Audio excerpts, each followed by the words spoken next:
Welcome to our channel PartsHnC. Today we're diving into an essential topic for homeowners: diagnosing and fixing a faulty AC unit compressor. The compressor is the heart of your air conditioning system, so if it's not functioning correctly, your entire unit can suffer. First, you'll want to ensure the power is off to avoid accidents. Begin by checking the thermostat settings. Ensure it's set to cooling mode and the temperature is lower than the current room temperature.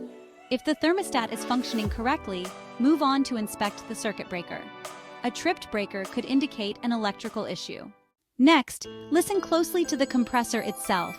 A humming sound could mean it's running, but if you hear clicking or no sound at all, it may be failing.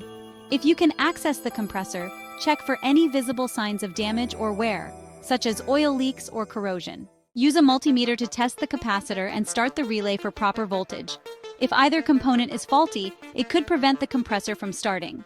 If the compressor is still not functioning, it may be time to perform a refrigerant level check, as low refrigerant can lead to compressor failure. Always ensure the system is recharged by a professional if needed. If your diagnostics indicate that the compressor is indeed faulty, it's generally recommended to call an experienced HVAC technician for replacement, as it requires specialized tools and knowledge.